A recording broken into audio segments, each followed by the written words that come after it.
Hello and welcome back दोस्तों। I hope कि आप सभी बहुत खुश और स्वस्थ होंगे। आज के एजुकेशन रिलेटेड वीडियो में हम डिस्कस करने वाले हैं उस टॉपिक पर जो हमारे देश के हर स्टेट में होने जा रही है।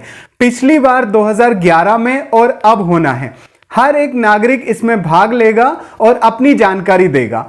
इस डिजिटल युग में ऑफलाइन के साथ साथ ऑनलाइन यानी डिजिटल भी अपनी जानकारी दी जा सकेगी, क्योंकि भागदौड़ भरी जिंदगी है। और आज हम सभी जानकारी देखने वाले हैं जनगणना यानी नेशनल सेंसस ऑफ इंडिया की। किस तरह से फॉर्म भरना होगा, क्या सावधानी रखना है, क्या कोई डॉक्यूमेंट जमा करना है, और भी ऐसे कई सवाल देखेंगे वन बाय वन। सो दोस्तों, अगर आप पहली बार आए हैं चैनल पर तो चैनल को सब्सक्राइब करके बेल आइकन को प्रेस जरूर कर दीजिएगा जस्ट नीचे, बिकॉज डेली एजुकेशन और करियर की लेटेस्ट अपडेट इस चैनल पर मिलती है सबसे पहले।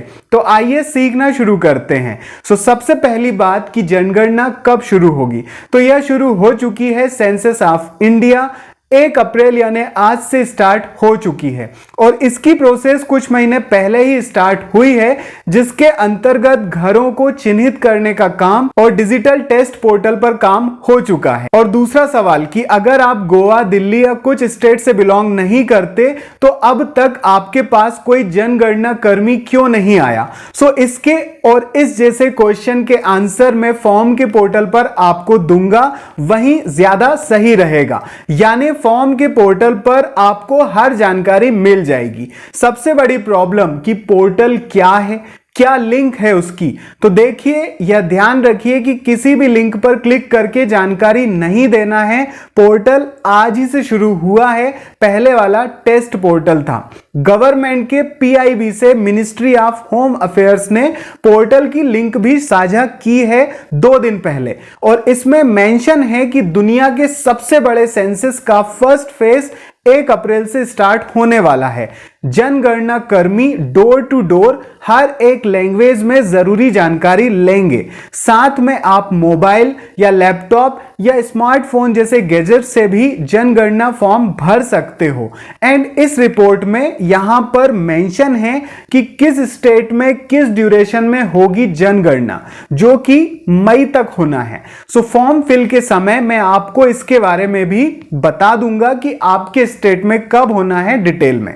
सबसे नीचे जनगणना पोर्टल के फॉर्म की लिंक दी है, यही वह लिंक है, यही वह पोर्टल है। साथ में लॉगिन का प्रोसेस भी दिया है और कैसे फॉर्म भरने के बाद आईडी मिलेगा वह भी दिया गया है। फॉर्म पर जाने के पहले मैं आपको बता दूं कि आपको किसी भी तरह की बैंक से संबंधित जानकारी ना पूछी जाना है और ना ही देना है, और अपनी संपत्ति, धन या आय का विवरण भी नहीं देना है। सो फॉर्म के लिंक पर चलते हैं, बाकी सवाल वहीं पर डिस्कस करेंगे, तो ध्यान से देखिए। सो दोस्तों, यह है वो वेबसाइट जो कि मैं आपको बता रहा था, पीआईबी पर इसकी लिंक भी दी है। इस लिंक को आपको चाहिए तो आप मुझे कमेंट कर दीजिएगा, मैं आपको प्रोवाइड कर दूंगा।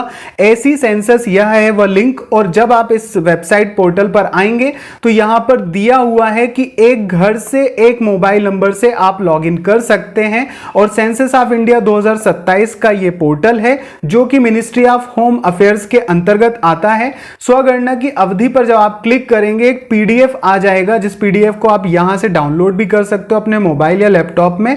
और यहां पर दी हुई है वह सारी की सारी ड्यूरेशन जिसमें आपके स्टेट में होगी जनगणना, उसी ड्यूरेशन में होना है। इसको हम बाद में डिस्कस कर लेंगे। यूजर गाइड यहां पर दिया हुआ है और फ्लो चार्ट यहां पर दिया है, जिस पर आप क्लिक करते हैं तो वह भी पीडीएफ में आ जाएगा और आप उसको डाउनलोड कर सकते हैं। तो जैसा स्वगणना की अवधि दिया हुआ है, आप जिस भी स्टेट पर क्लिक करेंगे, जैसे कि मान लीजिए आप मध्य प्रदेश पर क्लिक करते हैं, मैंने यहां पर क्लिक कर दिया और जो कैप्चा दिया हुआ है उसको फिल करते हैं, वेरीफाई एंड प्रोसीड पर क्लिक करते हैं, तो यहां पर मेंशन आ जाएगा कि आपका धन्यवाद यहां पर आने के लिए। 16 अप्रैल से 30 अप्रैल तक मध्य प्रदेश में जनगणना होगी, तब आप इस पोर्टल से भर सकते हैं। तो अब मैं आपको बताता हूं स्वगणना की अवधि, जो मैंने आपको क्वेश्चन बताया था उसी का आंसर है कि आप अगर यहां पर देखें, मध्य प्रदेश को सर्च करें, मध्य प्रदेश लिखा हुआ है, 16 अप्रैल से 30 अप्रैल तक ही आप जनगणना में पार्टिसिपेट कर सकते हैं तब होगी। इसी तरीके से हर जगह का यहां पर दिया हुआ है। गोवा, अंडमान निकोबार और दिल्ली का जो म्युनिसिपल काउंसिल है वहां पर 1 अप्रैल से शुरू हो चुकी है जनगणना। जैसे आप दिल्ली वगैरह या गोवा के अलावा अगर कहीं पर सर्च करें, जैसे सबसे बड़े स्टेट को आप देख लें, उत्तर प्रदेश को अगर आप देख लें और कैप्चा पुट करें, प्रोसीड पर क्लिक करने के बाद वहां पर 7 मई से 21 मई तक का आ जाएगा, तब आप इस पोर्टल का वहां पर लाभ उठा पाएंगे। वहीं पर कुछ की तो अभी डेट डिसाइड नहीं हुई है। जैसे आप वेस्ट बंगाल पर क्लिक करके कैप्चा को पुट करते हैं, वेरीफाई करते हैं, तो आपको यहां आ जाएगा कि डेट अभी यहां पर डिक्लेयर नहीं हुई है। तो आप स्वगणना की अवधि पर यहां पर क्लिक कर लीजिएगा और देख लीजिएगा कि आपके स्टेट में कब होना है। जहां पर होना है वहां पर किस तरीके से करना है। जैसे मान लीजिए गोवा में, अंडमान निकोबार में या फिर दिल्ली एनसीटी में हो रहा है म्युनिसिपल कॉर्पोरेशन में, तो आप उसको पुट करिए, कैप्चा को पुट कीजिए, वेरीफाई प्रोसीड करने के बाद आपको यहां मैसेज आएगा कि आप 15 से 20 मिनट लगेंगे इस फॉर्म को भरने के लिए। और आप जब ये फॉर्म भर लेंगे आपको एक आईडी मिलेगा और जब जनगणना कर्मी आपके पास आएंगे आप यह वाली जो संख्या आपको मिलेगी फॉर्म भरने के बाद वह दे सकते हैं। जो भी क्वेश्चन इस फॉर्म में पूछे गए हैं उसके बारे में डिटेल्स टूल्स दिए रहेंगे जिससे आप समझ जाएंगे हर एक लैंग्वेज में। आप ओके करेंगे तो आपको फॉर्म मिल जाएगा। यही है वो फॉर्म जिसको भरना है। आपने एनसीटी यानी कि अपना स्टेट सिलेक्ट कर लिया है। ड्यू ड्यूरेशन में हेड ऑफ हाउस होल्ड आप लिखेंगे, यानी कि जो आपके परिवार का मुखिया आप जिसको मानते हैं उसका आपको यहां नाम लिखना है, उसी का मोबाइल नंबर देना है। एक ही मोबाइल आप दे सकते हैं और ईमेल देना है तो वो दे सकते हैं, नहीं तो ऑप्शनल है। वेरीफाई प्रोसीड करेंगे आपको पूरा फॉर्म मिल जाएगा। यूजर गाइड पर आप क्लिक कीजिएगा तो आपको एक पीडीएफ में पूरी की पूरी डिटेल मिल जाएगी कि सबसे पहले आपको वेबसाइट के ऊपर जाना है। उस वेबसाइट पर जाने के बाद मोबाइल के ओटीपी के थ्रू वेरिफिकेशन करना है। जब वेरीफाई हो जाएगा आपको उसके बाद अपना घर एक मैप दिया रहेगा, उस मैप से आपको लोकेट करना है। लोकेट करने के बाद जब वो मानचित्र पर आ जाएगा कुछ क्वेश्चंस पूछे जाएंगे, उन क्वेश्चंस को देने के बाद आपको एक आईडी मिल जाएगा। उस तरीके से आप कर सकते हैं। तो यूजर गाइड आप यहां पर देख करके कर सकते हैं इस फॉर्म को। यही है वो फॉर्म। अगर आपको मानचित्र में क्लिक करने में दिक्कत हो रही हो तो आप ध्यान रखिएगा कि एक टेस्ट सेंसस करके वेबसाइट इस तरीके से शुरू हुई थी, वहां पर आप प्रैक्टिस कर सकते हैं। वैसे आपको नहीं दिक्कत आएगी क्योंकि यहां पर फ्लो चार्ट दिया हुआ है। उस फ्लो चार्ट में हर एक स्टेप दी है कि किस तरीके से आपको क्या चीज लोकेट करना है। इसमें किसी भी तरीके के डॉक्यूमेंट्स की जरूरत नहीं है और जो डिटेल आपसे पूछी जाए बस वही भरना है।